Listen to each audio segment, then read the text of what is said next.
Shalom, selamat pagi. Shalom, selamat pagi. Kita masuk ke tema kita, ruang tunggu dan berkatnya. Setelah ruang tunggu bagian kedua, ruang tunggu itu adalah jeda antara janji Tuhan dan penggenapannya.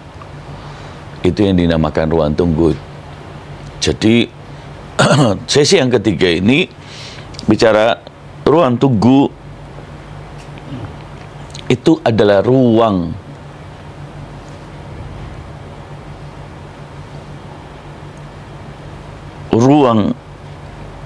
antara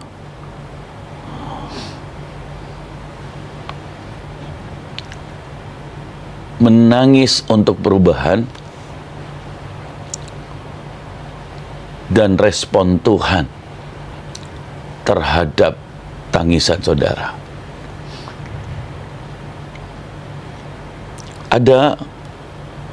Saya ambil kata menangis bukan berarti orang itu cengeng.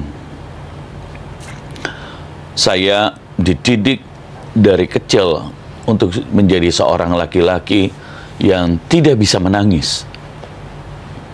Satu kali masa kecil saya kemudian pulang dari sekolah dalam keadaan menangis karena dikeroyok oleh teman-teman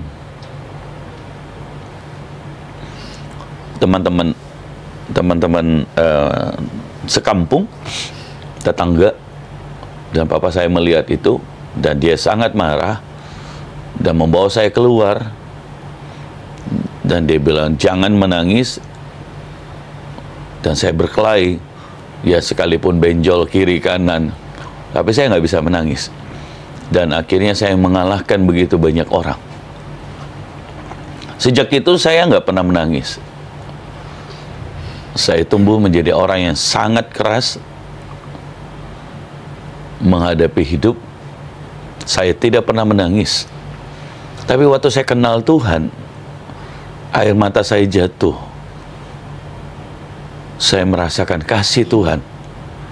Saya merasakan seorang ayah yang saya tidak pernah rasakan di bumi ini, yaitu kasih seorang Bapa yang mati bagi saya, yaitu Yesus Kristus Tuhan.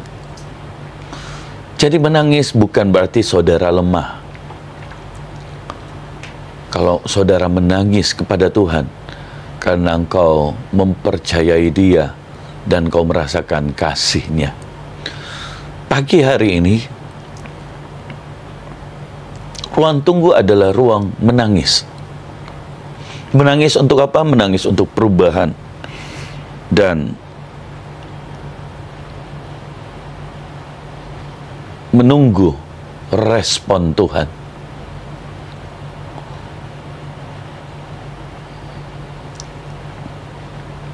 Dan kadang-kadang keadaan yang begitu sulit, tidak ada yang bisa menolong saat di ruang tunggu itu. Sehingga hanya Tuhan yang bisa menolong. Dan saat seperti itu adalah saatnya saudara datang ke Tuhan dan tumpahkan, dekat karena Dia Bapa saudara. Dia tidak jauh, hanya sejauh doa. Daripada saudara pergi menggosip, mengeluh, bersungut-sungut, menceritakan masalah saudara kepada orang yang salah, kecuali kepada Bapa rohani saudara atau gembala saudara yang saudara bisa percayai, atau orang tua saudara yang rohani yang saudara bisa percayai, yang membangun iman saudara. Saudara menangis kepada mereka untuk berdoa bersama-sama, saudara bisa mempercayai. Tapi yang terlebih penting adalah untuk saudara menangis kepada Bapamu di surga. Ruang tunggu adalah ruang untuk menangis. Menangis untuk sebuah perubahan. Dan ruang ini juga menangis untuk sebuah perubahan dan respon Tuhan terhadap perubahan itu. Yunus pasal yang kedua, ayat 1 sampai yang kedua. Ini menceritakan Yunus ada di perut ikan. Mari baca sama-sama Yunus pasal yang kedua, ayat 1 sampai dengan ayat yang kedua. Dan berdoalah Yunus kepada Tuhan Allahnya dari dalam perut ikan. Katanya, ayat yang kedua, dalam kesusahanku, aku berseru kepada Tuhan. Ia menjawab aku dari tengah-tengah dunia orang mati. Aku berteriak dan kau dengarkan suaraku. Katanya, dalam kesusahanku, aku berseru kepada Tuhan. Tuhan menyuruh Yunus ke Niniwe. Tapi Yunus tidak mau ke Niniwe. Dan kemudian di tengah jalan dia masuk ke dalam perut ikan. Dan di dalam perut ikan, karena di tengah jalan dia pergi ke Tarsis, saudara. Dan waktu dia pergi ke Tarsis, tengah jalan ada ombak yang besar. Dia terjatuh dari kapal itu seizin Tuhan. Dan kemudian dia masuk ke dalam perut ikan. Dan di dalam perut ikan selama 3 hari 3 malam, saudara. Seharusnya Yunus itu mati. Tetapi dia berseru kepada Tuhan. Tuhan menunggu untuk saudara datang. Di ruang tunggu ada satu pekerjaan yang saudara mesti kerjakan. Di ruang tunggu ada satu hal yang penting untuk saudara lakukan. Apa itu? Doa. Doa. Datang kepada Tuhanmu, sumber pengharapanmu. Saudara berdoa, bertanya pada Tuhan, dan mengevaluasi diri saudara. Di sana dengarkan Tuhan bicara. Ceritakan. Karena dia Bapamu, dia Tuhanmu, dia penciptamu, bahkan dia sudah memberikan nyawanya bagi saudara. Jadi saudara bisa berbuat salah tanpa saudara sadari. Saudara bisa membuat saudara kemudian masuk dalam pergumulan tanpa saudara sadari. Saudara bisa melakukan kekeliruan tanpa saudara sengaja. Ternyata itu sebuah kekeliruan besar. Karena kita adalah manusia, tempatnya seringkali berbuat kesalahan. Tapi yang Tuhan tunggu adalah pertobatan. Yang Tuhan tunggu, engkau datang kepada Tuhan. Jangan di tengah itu saudara mengeraskan hati, kecewa dengan keadaan, kecewa melihat kenapa saya masuk perut ikan, kenapa saya lakukan ini. Saudara marah dengan Tuhan. Tidak, Yunus tidak melakukan itu. Dia datang dan dia berseru di dalam perut ikan itu kepada Tuhan. Katanya, dalam kesesakanku aku berseru kepada Tuhan. Ini saudara, Tuhan menunggu sampai Yunus berseru kepada Tuhan. Dan tinggal-tinggal di tengah-tengah seruan itu, ia menjawab, aku di tengah-tengah dunia orang mati. Aku berteriak dan kau dengar suaraku. Kadang-kadang kita berpikir di tengah-tengah ruang tunggu terlalu banyak pemikiran demi pemikiran yang berkelut di tengah-tengah orang di ruang tunggu. Dia sudah melakukan segala macam cara tetapi gagal. Segala macam upaya dia gagal. Yang Tuhan tunggu adalah saudara datang berlutut, berdoa, dan kemudian berseru kepada Tuhan. Dalam kesusahanku, aku berseru kepada Tuhan. Tahukah saudara, satu berkat yang terindah di ruang tunggu, di masa kesusahan, yaitu apa? Doa.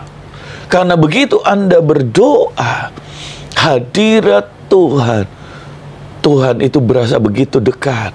Engkau akan merasakan hadirat Tuhan yang begitu indah. Dan engkau akan hancur hati. Tuhan tidak jauh. Dia hanya sejauh doa. Manusia terdiri dari tubuh. Dan dalam tubuh ini ada jiwa. Jiwa itu pikiran, perasaan, kehendak. Dalam jiwa itu ada hati, roh. Dalam hati sudah ada roh. Jadi tubuh, jiwa, dan roh. Kalau keadaan tubuhnya baik, baik saja. Dalam keadaan jiwanya nyaman, semuanya oke, semuanya sesuai dengan kehendaknya, sesuai dengan planningnya. Jarang sekali saya lihat orang bisa hancur hati. Jarang sekali orang benar-benar bisa bergantung, berharap kepada Tuhan. Jadi kesalahan yang Yunus buat, kesalahan yang manusia buat, diizinkan Tuhan agar manusia mencari kehendak Tuhan.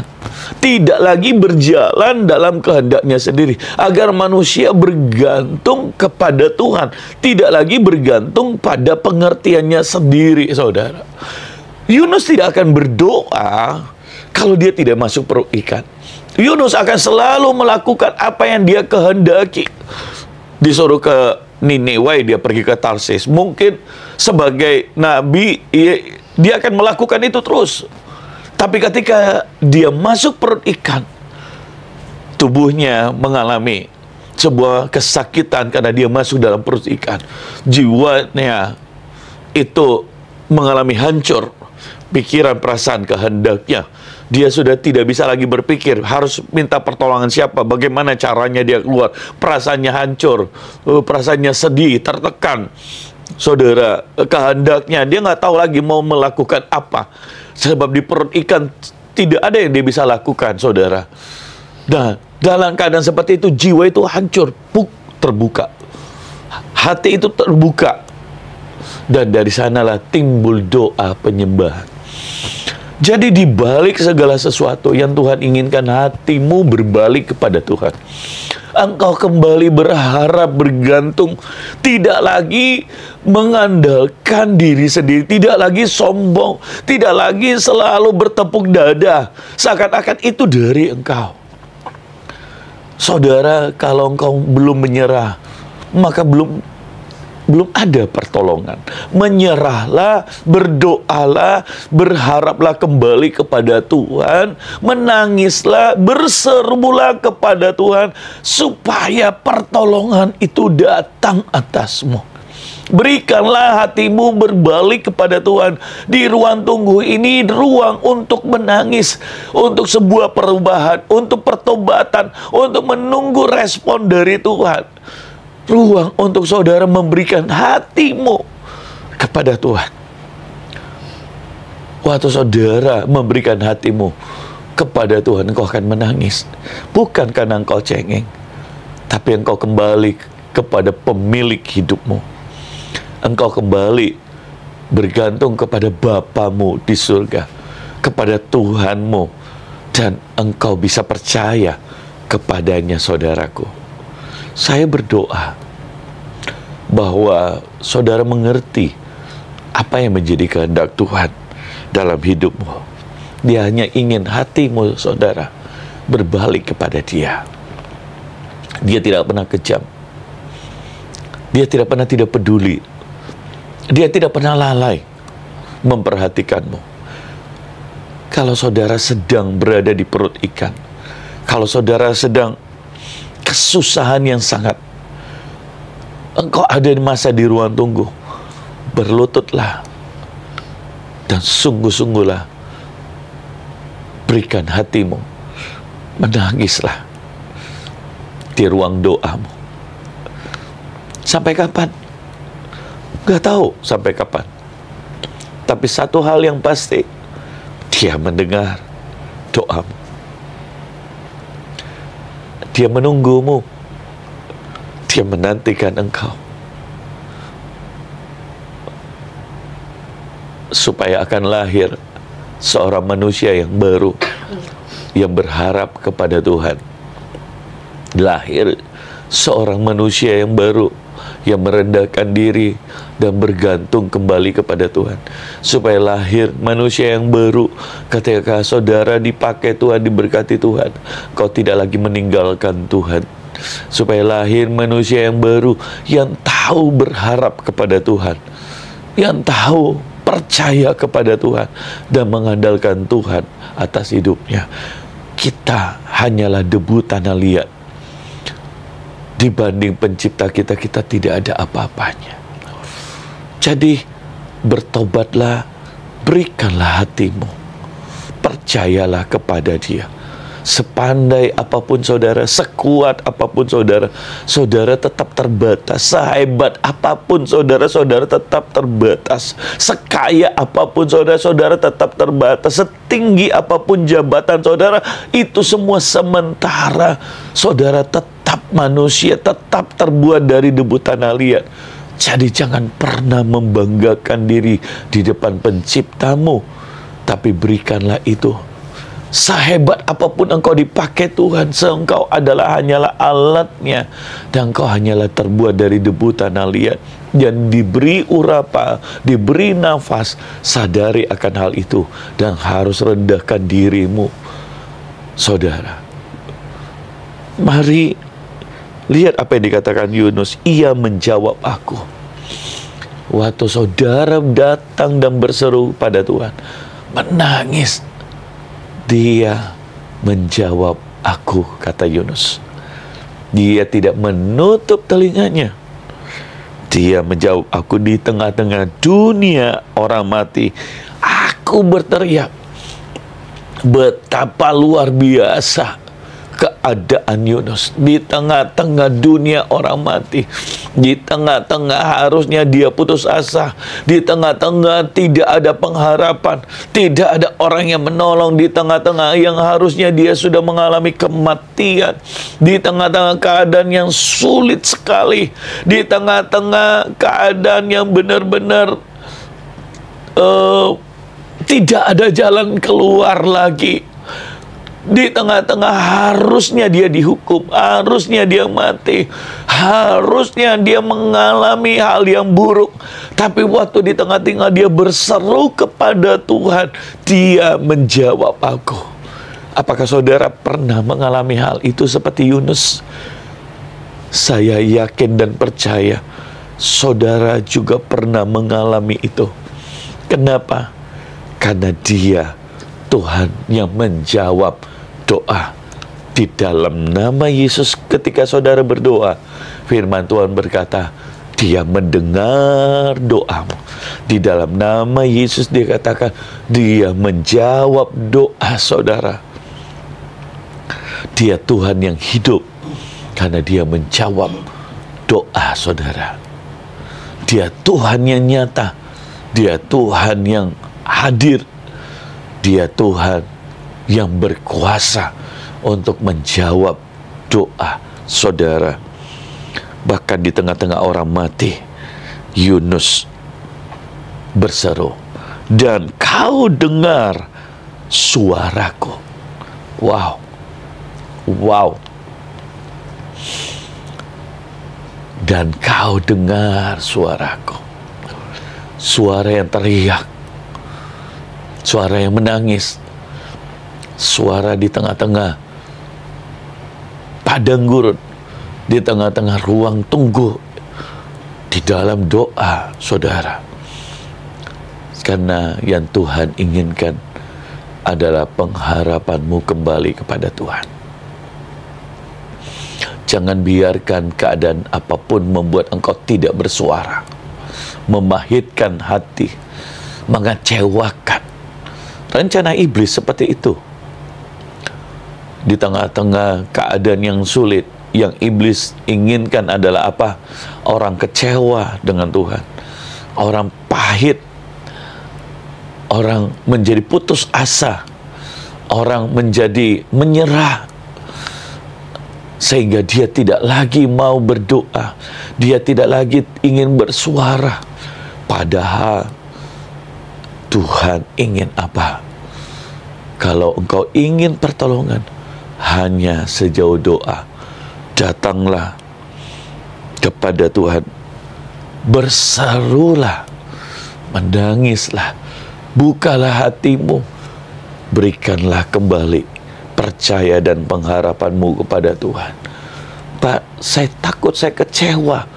Kalau saya berharap pada Tuhan, saya ingin berkata, orang yang berharap pada Tuhan tidak pernah dikecewakan. Jangan pernah berpikir bahwa Tuhan itu seperti manusia. Ketika engkau berharap, engkau bisa kecewa. No. Tidak ada firman Tuhan yang berkata orang yang berharap kepada Tuhan bisa kecewa. Tidak ada. Firman Tuhan berkata orang yang berharap kepada Tuhan tidak akan dikecewakan. Tuhan bukan manusia, Dia pencipta. Dia Tuhan, Dia Lord. Dia pencipta langit dan bumi. Dia pencipta saudara. Bahkan sejak kandungan ibumu Dia sudah mengenal engkau. Saya suka dengan perkataan baru-baru seorang hamba Tuhan berkata begini, bahkan Tuhan dari rahim menumbuhkan hidung agar saudara bisa menghirup udara. Sejak rahim sudah kau bisa bernafas. Coba bayangkan kalau tidak ada hidung, bagaimana cara? Begini, saudara, betapa sulitnya, betapa tidak mungkinnya, tapi Tuhan memberi Anda hidung supaya Anda bisa bernafas dengan gratis. Bahkan di kandungan Dia sudah menciptakan engkau begitu sempurnanya dan punya banyak kelebihan demi kelebihan. Apalagi saudara sekarang hidupmu. Percayalah Dia Tuhan yang mengasihimu. Dia Tuhan yang peduli. Dia Tuhan yang merancangkan yang terbaik atas saudara. Dia Tuhan yang menaruh. Kau bisa menaruh pengharapanmu padanya. Saya berdoa saudara mengerti akan kehendak Tuhan ini dan menaruh sungguh-sungguh, dan kau lihat tidak akan pernah kecewa orang yang berharap dengan Tuhan. Tapi kan kayaknya kenapa Tuhan belum jawab doaku? Karena saudara, bukan waktumu, tapi waktu Tuhan. Pak, kenapa Tuhan begitu lambat? Di ruang tunggu Tuhan berproses, kadang cepat, kadang segera, kadang juga lambat. Karena yang Dia berikan bukan hanya jawaban doa, tapi Dia melatih imanmu. Semakin engkau berserah, semakin engkau membuka hati, semakin engkau bulat percaya, maka doa itu semakin dekat. Saudara, Tuhan tidak mungkin menjawab orang yang ragu-ragu. Tuhan tidak mungkin menjawab orang yang setengah hati. Tuhan tidak mungkin menjawab orang yang pesimis. Tidak. Orang yang bersungut-sungut, tidak, saudara. Tuhan menjawab orang yang bulat hatinya, bulat percayanya. Sekalipun kecil, tapi bulat. Penuh. Firman Tuhan berkata, kalau engkau punya iman sebesar biji sesawi itu biji yang paling kecil di antara semua tanaman, engkau bisa memindahkan gunung. Kenapa? Karena biji itu bukan setengah, bulat. Jadi sekalipun imanmu, kau berkata, imanku kecil Pak, di tengah-tengah kesusahan ini, tapi kau bulat percaya pada Tuhan, kau bisa mendengar jawaban doa itu. Bulatkan imanmu, sungguh-sungguh percaya kepada Tuhan. Saudara, mari lihatlah ratapan pasal yang ketiga, ayat 55 sampai 58.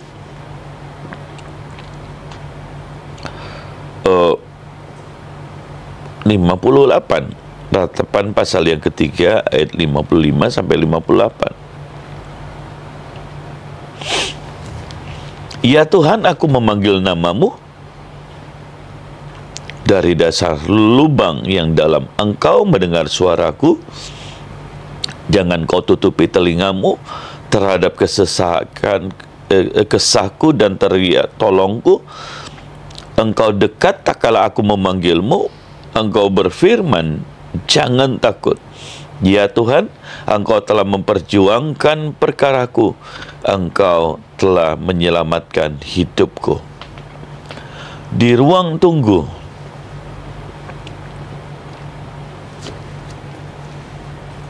adalah tempat di mana engkau berseru, menangis,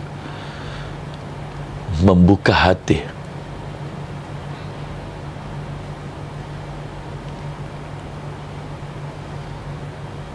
Menaruh pengharapanmu kepada Tuhan.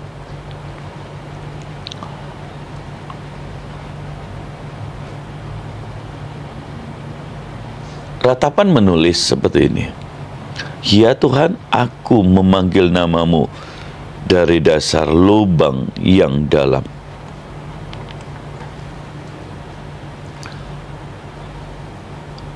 Jadi menangis di ruang tunggu, tujuannya apa? Pertama, karena engkau percaya, engkau memanggil nama Tuhan.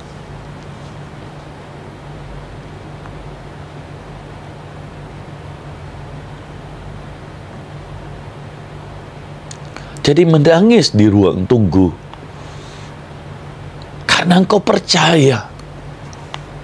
Ya Tuhan, aku memanggil namamu. Jadi bukan untuk berkeluh kesah, bukan untuk kecewa, bukan untuk bersungut-sungut di dalam doa, bukan untuk protes ini dan itu. Kadang-kadang anak Tuhan di dalam doa, dia komplain, dia kecewa, dia ini.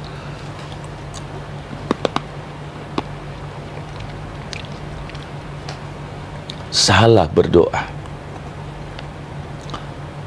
Di ruang tunggu engkau menangis karena pertama, karena engkau percaya dan engkau berseru kepada Tuhan. Ya Tuhan, aku memanggil namamu dari dasar lubang yang dalam. Saudara, saudara lihat kondisi kadang-kadang orang mengalami lubang yang dalam. Supaya apa? Orang berseru kepada Tuhan. Ini kondisi ratapan yang kalau lubang yang dalam, pasti kondisinya tidak sedang banyak orang, sendirian. Dan dengan situasi itu tentu dia nggak bisa lagi berharap kepada siapa, kecuali kepalanya mendongak ke atas. Tuhan, tolongin aku Tuhan, di tengah-tengah lubang yang dalam. Jadi menangis di ruang tunggu untuk engkau berseru, percaya, berdoa dari dasar lubang yang dalam. Iblis membuat engkau jatuh ke dalam lubang untuk menghancurkan, tapi Tuhan membuat engkau berseru dan Dia menolongmu. Iblis untuk merancangkan kematian, rasa takut akan situasi kondisi yang kau alami di lubang yang dalam, tapi Tuhan merancangkan untuk engkau mengenal Tuhan dan mengalami mujizatnya waktu engkau berseru kepada Tuhan di lubang yang dalam. Jangan menyerah seberapapun dalamnya lubang.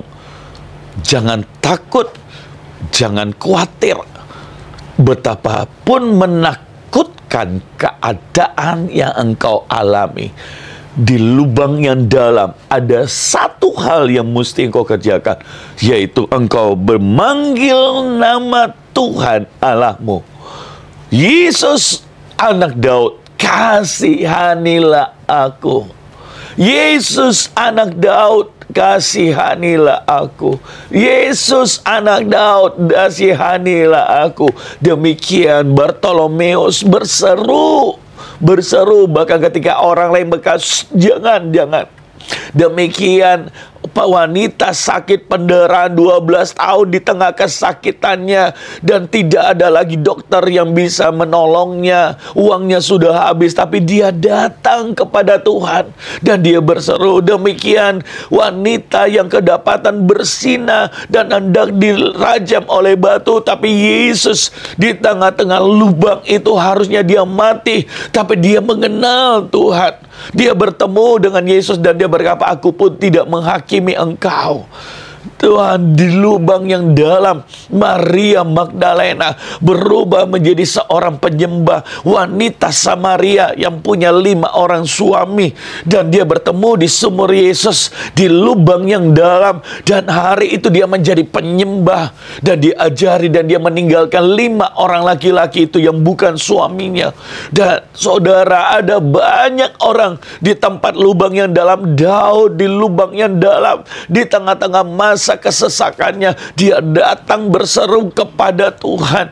Saudara, di lubang yang dalam, tempat engkau berseru kepada Tuhan. Di tengah-tengah Daud diburu-buru oleh Raja Saul, hendak dibunuh di lubang yang dalam, di dalam goa yang harusnya dia bisa membunuh Saul itu, tapi dia mengampuni. Di lubang yang dalam dia mengampuni orang yang bersalah, saudara, karena dia orang yang diurapi, dan dengan itu Tuhan mencatat dia menjadi seorang yang berkenan di hati Tuhan.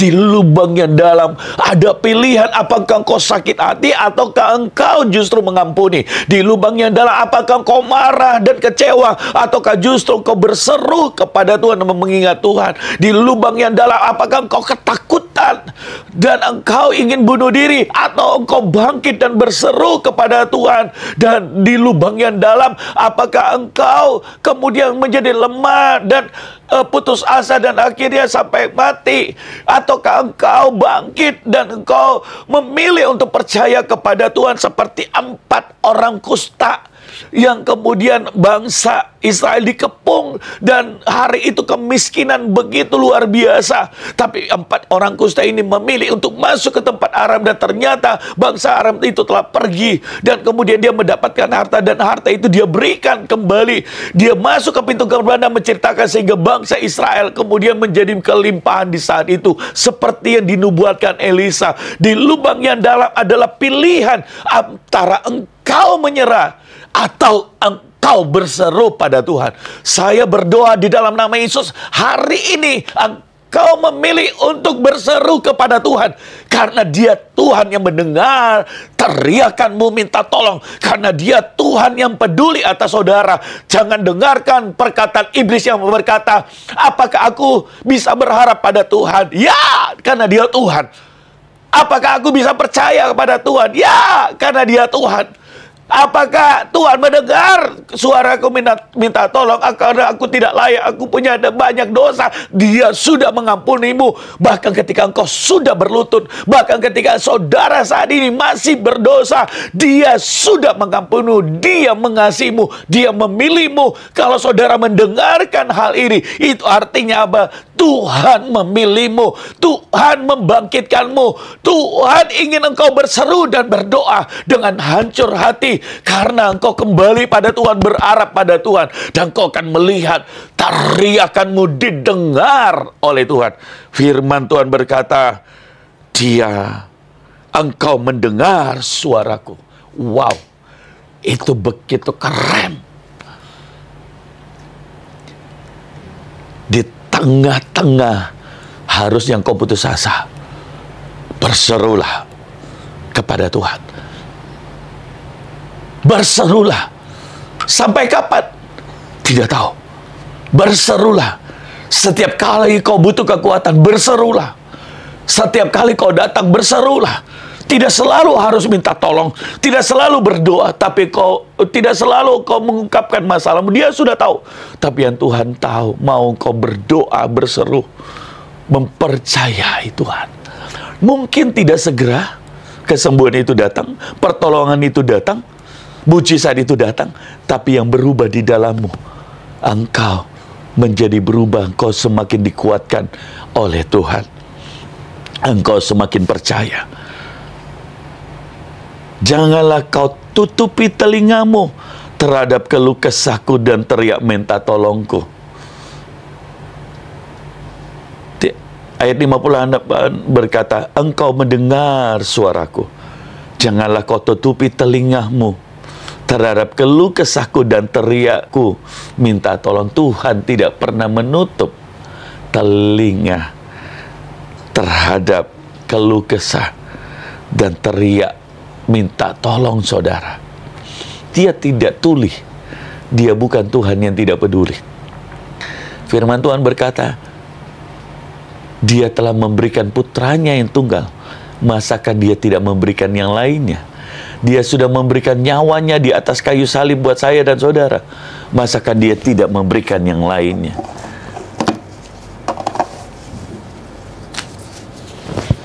Saya berdoa, saudara sungguh-sungguh mengalami hal ini. Dan saya berdoa, engkau akan melihat Tuhan bekerja dengan luar biasa atas hidupmu. Dia mendengar. Engkau dekat tak kala aku memanggilmu. Wow. Jadi saudara, Dia tidak menutup telinga terhadap keluh kesah, teriakan minta tolong. Tapi sebaliknya, engkau dekat tak kala aku memanggilmu. Ini berkat di ruang tunggu. Ini berkat begitu Anda berlutut dalam kesesakan saudara. Dari lubang yang dalam itu. Begitu Anda berlutut, Tuhan itu dekat. Inilah berkat ruang tunggu. Yaitu Tuhan dekat.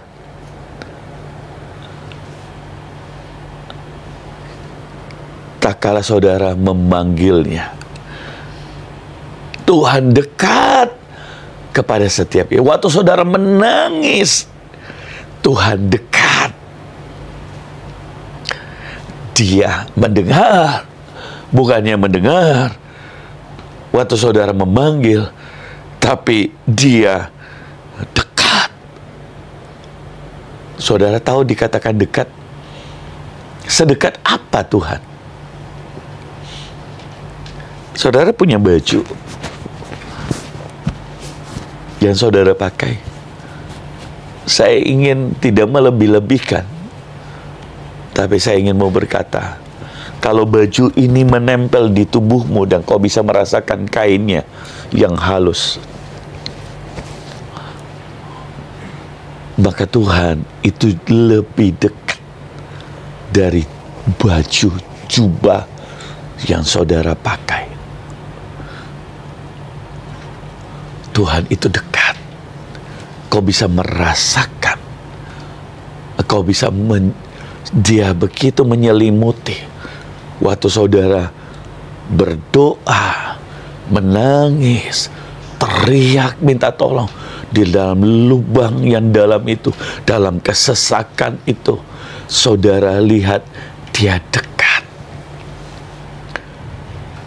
Ini berkat yang luar biasa. Karena seringkali itu di dalam orang merasa Tuhan itu jauh. Dia merasa Tuhan itu dia tidak layak karena dia begitu berdosa. Tapi saudara, dia mungkin dihukum. Dia merasa, saya menerima ini, penyakit ini, saya menerima keadaan ini karena saya dihukum. Tidak saudara. Tuhan itu dekat ketika saudara berlutut, menangis. Dia mengasihimu dan Dia mengubah. Engkau dekat tak kala aku memanggilmu. Engkau berfirman, jangan takut. Jangan takut. Tuhan ada bersamamu. Tuhan mengangkat setiap ketakutan itu, keputusasaan, rasa ingin menyerah. Tuhan angkat itu dan Tuhan berikan pengharapan. Jangan takut. Tuhan itu dekat denganmu. Dia bersamamu, Dia kota bentengmu, Dia penolongmu, Dia Allahmu, Dia yang ganti berperang buat saudara, Dia yang memberikan pertolongan, Dia ada membelamu, Dia ada di sampingmu, Dia ada dekat denganmu, Dia perisaimu. Jangan takut, jangan takut, Dia dekat denganmu. Wow, saya berdoa saudara bisa merasakan firman ini. Saudara bisa merasakan hati Tuhan ketika Tuhan berbicara. Saudara bisa merasakan hari ini, saat ini, Tuhan begitu dekat dan engkau tanpa sadar menangis. Untuk setelah sekian lama engkau tidak bisa menangis. Untuk sekian lama engkau putus asa. Atau sekian lama engkau ingin menyerah hidupmu, bahkan engkau mungkin berkali-kali hendak bunuh diri, tapi kau selalu gagal untuk mati. Engkau begitu putus asa, tapi hari ini Tuhan berkata, Tuhan dekat ketika engkau memanggilnya. Berserulah saat ini, dan Tuhan dekat. Engkau bisa merasakan Tuhan itu begitu dekat. Dan di dalam nama Yesus, engkau mengalami Dia di dalammu. Engkau mengalami Tuhan yang begitu dekat, peduli, mengasihimu. Kasih Tuhan jauh lebih besar dari pelanggaranmu. Kasih Tuhan jauh lebih besar dari masalahmu. Jangan takut. Dan kasih Tuhan sanggup mengangkatmu dari lubang yang tak berair, dari kesesakanmu. Dia sanggup untuk menolongmu sebesar apapun, seluar biasa apapun, karena Tuhan yang jauh lebih luar biasa masalah itu dari setiap masalahmu. Masalahmu hanya sekukunya. Saudara, Dia terlalu luar biasa. Dia Tuhan yang punya langit dan bumi. Dia Tuhan yang Maha Kuasa, menciptakan dari tidak ada yang menjadi ada. Dia Tuhan yang membangkitkan orang mati. Dia Tuhan yang menjadikan segala sesuatu. Di tengah bangsa Israel tidak ada jalan, dan di depannya hanyalah laut. Tuhan sanggup membuat air itu menjadi dinding agar bangsa Israel berjalan di jalan yang kering, di pasir itu. Saudara, ada begitu banyak mujizat di tengah Yesus. 5.000 orang mengikuti, tidak ada makanan, Dia memberi makan 5.000 orang. Janda Sarfat, Elia pergi ke rumahnya, dia hanya punya sedikit tepung dan sedikit minyak. Dia berkata, aku akan makannya, dan aku dan anakku akan mati. Dan Elia berkata, olahlah dan berikan padaku lebih dulu. Dan kemudian yang terjadi apa? Minyak dan tepungnya sejak saat itu tidak pernah habis. Saudara, apa yang terjadi dalam hidupmu?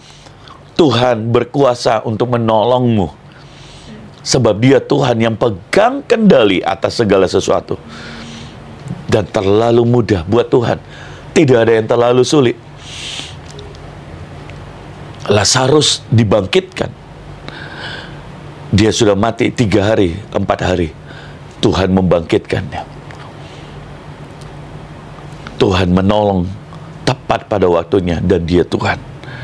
Saya berdoa saudara mendapatkan message ini, firman Tuhan ini, dan merubah hatimu, membangkitkan saudara saat ini. Ayat 58, ya Tuhan, Engkau telah memperjuangkan perkaraku, Engkau telah menyelamatkan hidupku. Menangis di ruang tunggu.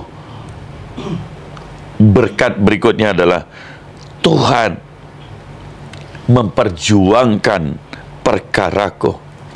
Tuhan memperjuangkan perkaraku. Saudara tidak bergumul sendiri. Tuhan yang ganti berperang. Tuhan yang membela. Tuhan yang memperjuangkan perkara saudara. Tuhan yang menolong saudara. Dan Tuhan yang menyelamatkan hidupmu.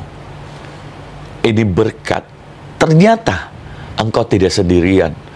Waktu saudara punya sikap yang benar di ruang tunggu, engkau tidak berperang sendiri. Engkau tidak bergumul sendiri, saudaraku. Saudaraku, engkau tidak sendirian. Ada Tuhan yang tidak terlihat, tetapi begitu nyata, sedang memperjuangkan perkara. Kalau Tuhan yang memperjuangkan perkara saudara, siapakah lawan saudara? Kalau Tuhan yang memperjuangkan perkara saudara, adakah yang dapat menang melawan saudara? Tidak.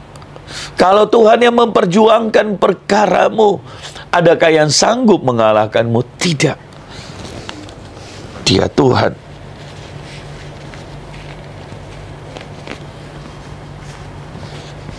Yang memperjuangkan perkara saudara.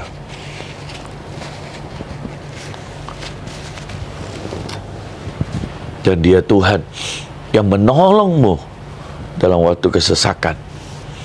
Dia Tuhan juga bersamamu, berjuang, membelamu, menolong, ganti berperang buat saudara.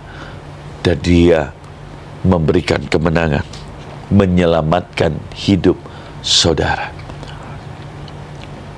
Saya berdoa, saudara dibangkitkan. Saya berdoa, saudara dipulihkan. Saya berdoa, ya di dalammu itu mengalami perubahan. Saya berdoa, engkau seperti orang yang mati sebelumnya, tapi hari ini Tuhan bangkitkan saudara menjadi orang yang baru. Engkau akan melihat masalahmu kecil. Mungkin keadaan belum langsung berubah, bisa juga langsung berubah. Terserah Tuhan. Tapi yang berubah saat ini adalah yang di dalammu. Engkau menjadi kuat. Engkau menjadi percaya. Karena engkau tahu Tuhan itu dekat. Dan engkau tahu Tuhan mendengar suaramu. Engkau tahu bahwa Tuhan, saat engkau memanggil, dia mendengar suaramu. Engkau tahu bahwa dia tidak menutup telinga. Engkau tahu bahwa dia dekat denganmu. Dan engkau tahu bahwa dia mengangkat rasa takut itu. Dan saudara, dia membela, memberikan, memperjuangkanmu. Dan dia menyelamatkanmu. Dia berjanji ya dan amin. Dia berfirman ya dan amin. Dia selalu menepati janjinya. Asalkan saudara sungguh-sungguh percaya. Tidak butuh iman yang besar untuk saudara mulai belajar melangkah, bahkan sebesar iman biji sesawi. Sanggup untuk memindahkan gunung. Sebesar iman biji sesawi, iman yang paling kecil, yang penting bulat dan percaya pada saudara. Mungkin hari ini imanmu sudah hancur berantakan, tapi Tuhan mengumpulkan hari ini, sehingga sekalipun itu imanmu kecil, tapi kau bulat untuk percaya kepada Tuhan, dan dia menyelamatkanmu. Mari berlutut dan berdoa. Saya rindu untuk menuntun saudara berdoa. Ikuti doa saya. Bapa di surga, ini hidupku. Aku serahkan kepadamu. Engkau Tuhan dan Juru Selamatku. Aku mau percaya kepadamu. Aku berikan hidupku, tubuh, jiwa, dan rohku.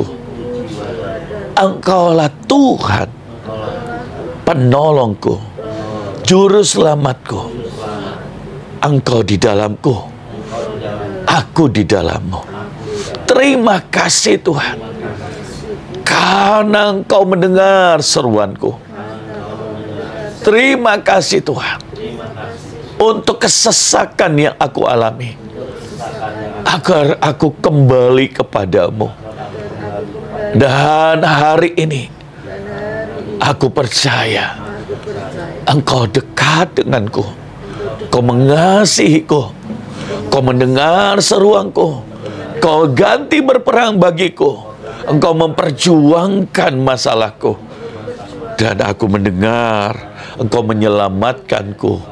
Dan di dalam nama Yesus, ini hidupku, aku serahkan kepadamu. Dan di dalam nama Yesus, aku percaya, aku percaya, aku percaya. Dan di dalam nama Yesus, jadikan aku saksimu dimanapun aku berada. Dalam nama Yesus. Amin. Thank you. Terima kasih.